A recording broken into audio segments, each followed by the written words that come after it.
I've never heard of the word pandemic before a couple of weeks ago. Really? Yeah. You're the English person. Yeah. And it was mostly in my science classes. It was a science term. Yeah, like microbiology. Maybe I You did hear the word about pandemic, but yeah. It's definitely a surreal time in the history of the world. I mean, we're living. I'm sorry. I know. Okay.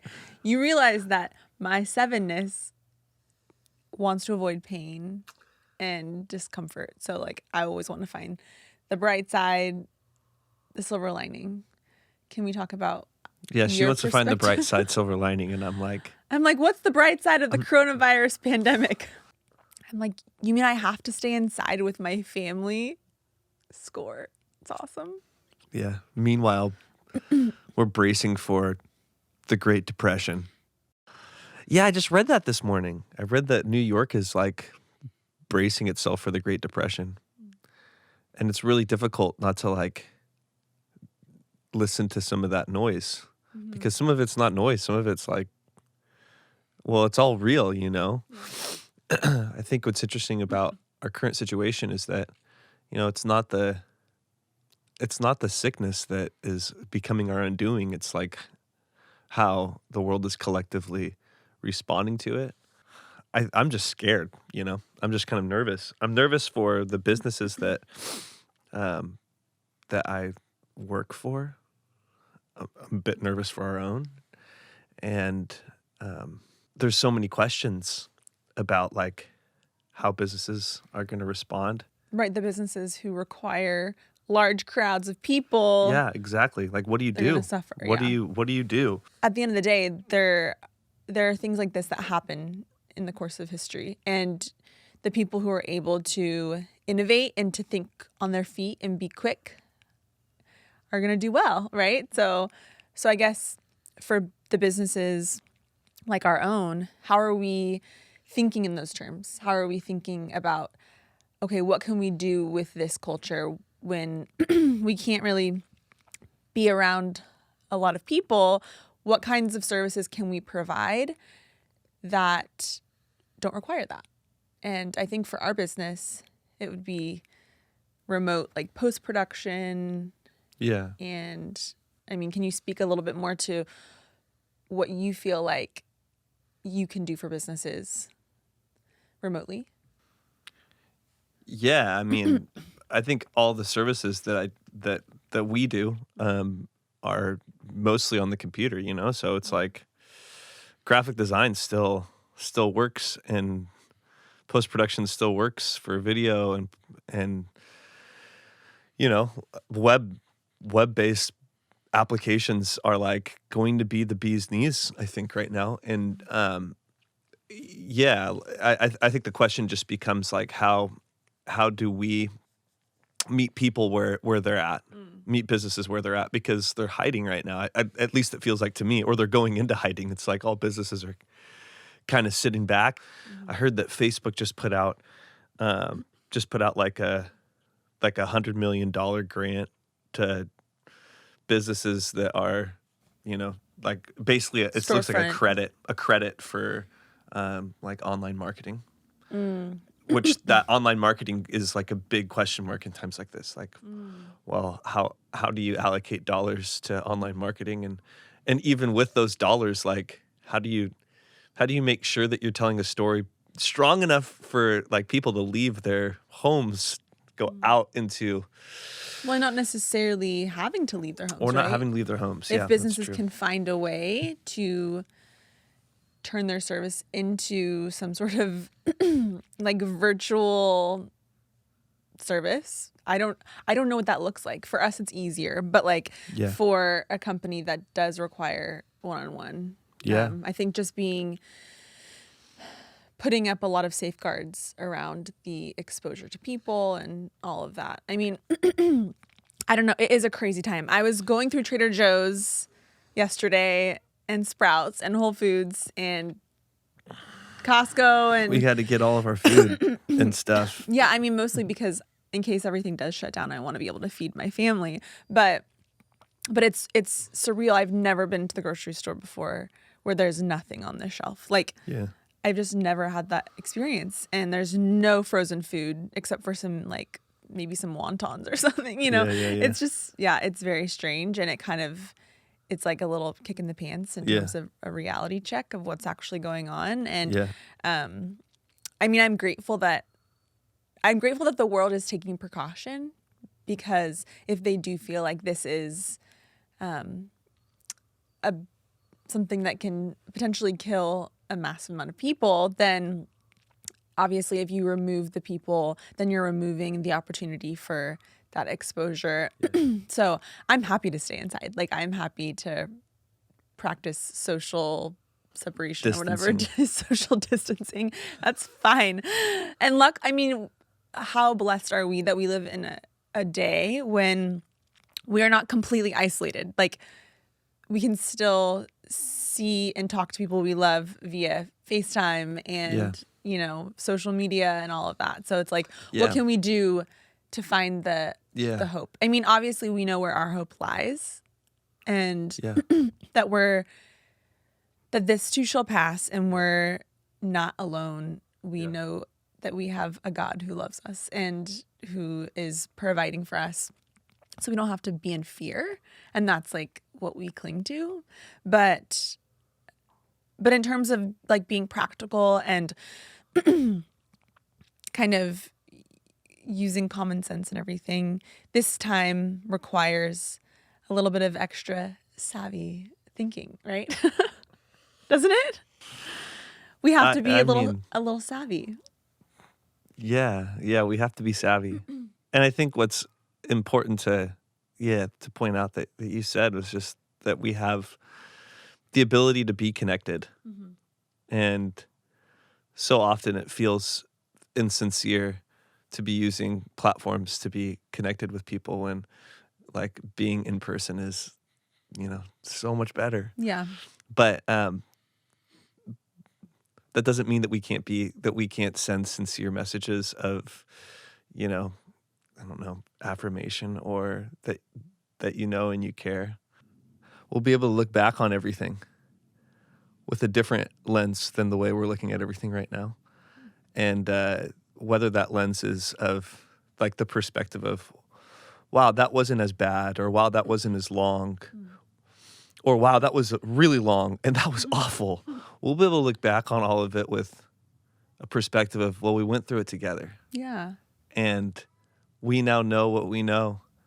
And whether that's, in a business sense, that there's a new service that we can provide or other businesses can provide. Right. They're just more prepared. They're more prepared. Yeah. Or that's just the knowledge of, like, experience. Yeah, we made it through. Yeah.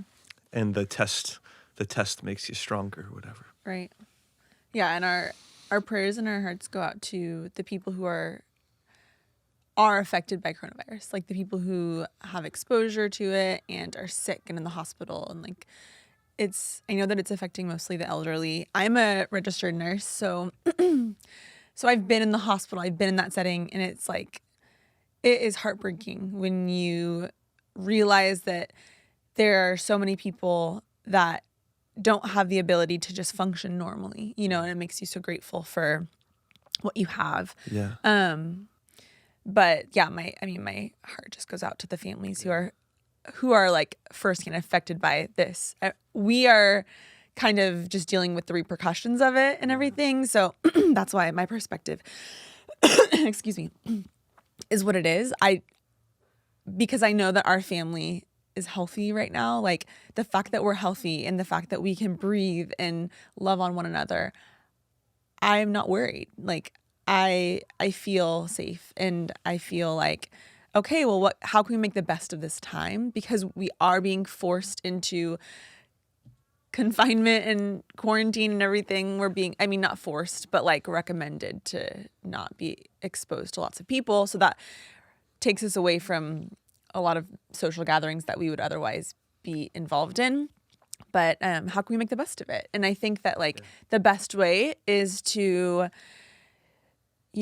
obviously, like, spend time with your loved ones, play games, read a book, like, stretch, work out, just do things that if you haven't had this time, do those things, to spend time with people that you don't get to see all the time. And on top of it, like maybe learn a new skill or start thinking about what you can do to innovate with your business if you are a business owner, if you are an entrepreneur.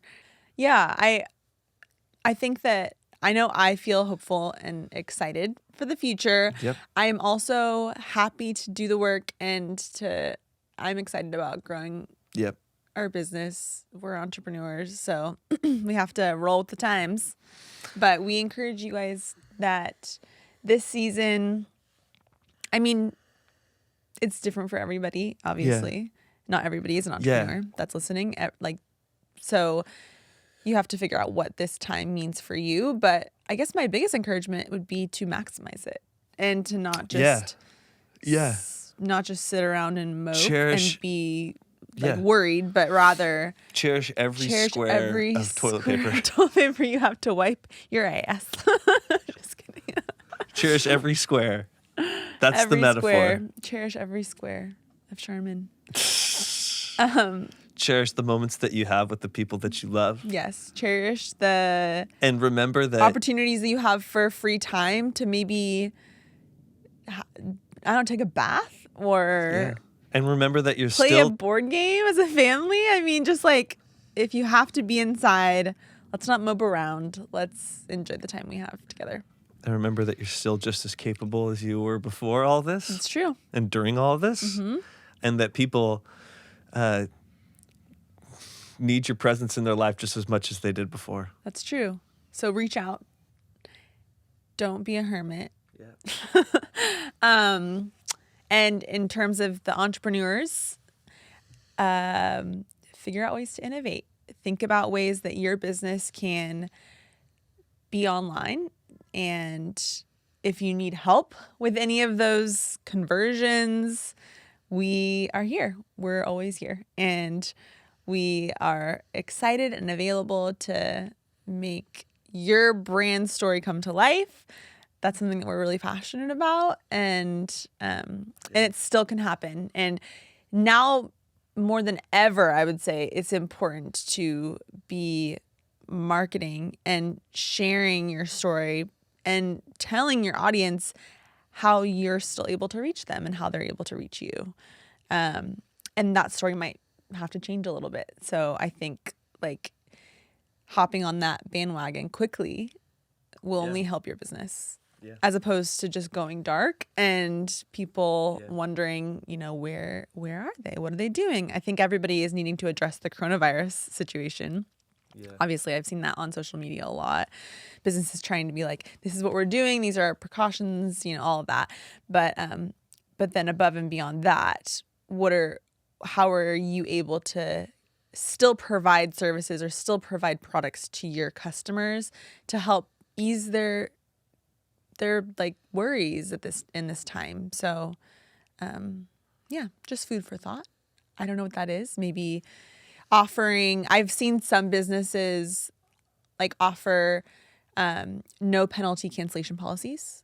And so I think that's really smart because they're basically saying we value your health over our business's health, I guess. I mean, I think businesses who are willing to take a little bit of that like cut are going to do better in the long run because they're going to prove to their customers that their customers matter and their health matters. And so that's an important one for like service-based businesses. Regardless of what you do as a business, to make sure that you're always sharing what you're doing and not go dark. Because if you go dark, people forget about you. Yeah.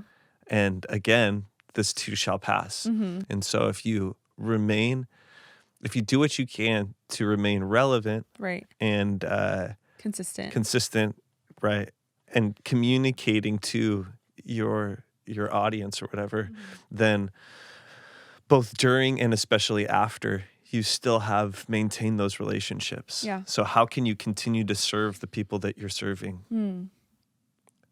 I think that So what would you say? How can people continue to serve the people they're serving? Well, my tips would be to like put your face in front of a camera, and regardless of what platform that you're on, like say hi to people and tell people what the day looks like, and to be transparent and honest about your fears and your concerns and everything, but to remember that like you still have the goods that you had before, right? Like you still have the same skills, you still have the same convictions, and that's what got you into it in the first place, right? And the people that you're helping are still out there needing help. Yeah. Well, everyone, stay safe out there. Wash your hands for 20 seconds or the length of the national anthem Nurse or Breia. whatever. Wash your hands. Hey, thanks for listening. Don't be a stranger. Hit the subscribe button and let us know how you enjoyed the episode in a rating on the podcast app or in the comments below if you're watching. And remember, you're one of a kind.